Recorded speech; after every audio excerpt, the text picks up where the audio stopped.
Cyclen. Zum Glück ist Freitag. Mit dem Fabian Unterreger.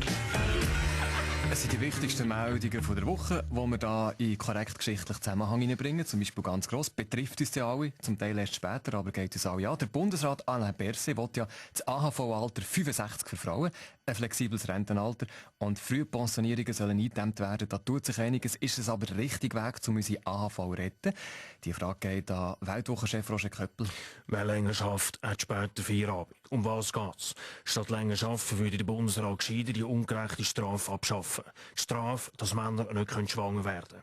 Tatsache ist, könnten wir Männer ein Baby uns wachsen lassen, würden auch wir vom langen Schwangerschaftsurlaub profitieren und hätten fast ein Jahr mehr Ferien.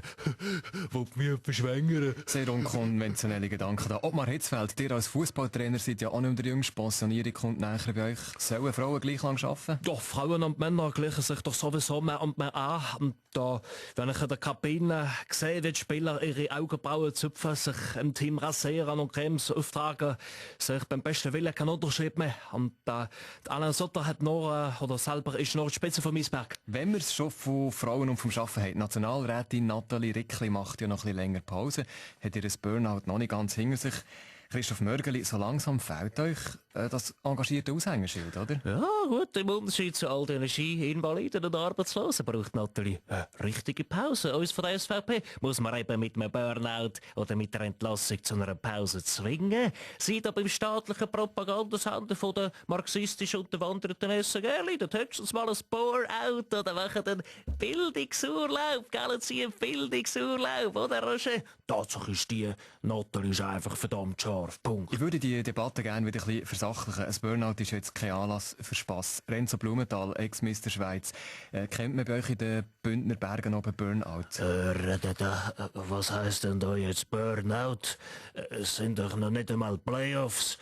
Bern ist doch noch ganz gut im Rennen, oder? Ich gebe es auf. Anderes Thema diese Woche. Der Kassensturz hat wieder mal etwas ganz Schlimmes herausgefunden. Unser Trinkwasser ist vergiftet, das von Lausanne offenbar am meisten. 14 verschiedene Chemikalien hat man im Trinkwasser von Lausanne gefunden. Tönt gefährlich. Präventivmediziner und Ständerat Felix Gutzwiller. Es ist ein unhaltbarer Zustand, dass die Bevölkerung von Lausanne so gratis an 14 verschiedene Wirkstoffe ankommt. Und das bedeutet halt auch grosse Verluste für die Pharmaindustrie. Müssen wir uns jetzt Sorgen machen oder ist der Kassensturz Wassertest, der erlaubt mir das Wortspiel, ein Sturm im Wasserglas? Der DRS3-Stilkritiker Jaron van Rooyen sieht ja in allem das Schöne. Ja, Mario, immer ein bisschen am Übertrieben, gell? Gut, Wasser mit Chemikalien versetzt, das ist ein neues Getränk, ein Getränketrend im Winter. Nach der Molekularküche jetzt aus Molekularwasser. Schmeckt wie Wasser, wirkt aber wie Antibiotika und gibt einen poppigen Teint. Und gleich, mich persönlich erinnert ja das schon ein bisschen an Drittweltländer, wo sauberes Wasser ja schon lange ein rares Gut ist. Der Musiker und Weltenbummler Stefan Eicher kennt das von seinen Reisen. Voilà, das ist ja auch der Grund, warum wir Frankophilen nur Rotwein trinken. Das ist gesünderes Wasser in der Romandie, c'est de la merde. Und wie mein guter Freund und Xylophonspieler Watemembe Subatelli aus Mali gesagt hat, c'est de la merde, Scheissdreck. Und dann noch gerade eine grusige Nachricht. Forscher von der Universität Arizona haben herausgefunden, dass auf einem normalen Küchenschwamm 200'000 Mal mehr Bakterien sind als auf einer WC-Brille. Ein Gesundheitsskandal im Volk, Christoph Mörgeli. Oh, und jetzt begreifen Sie auch, warum ich im Medizinhistorischen Museum Zürich kein einziges Ausstellungsobjekt mehr abgestaubt habe mit dem Lumpen. Zum sauber falten, verstehen Sie, Herr Zum Glück Stadtmann? ist Super!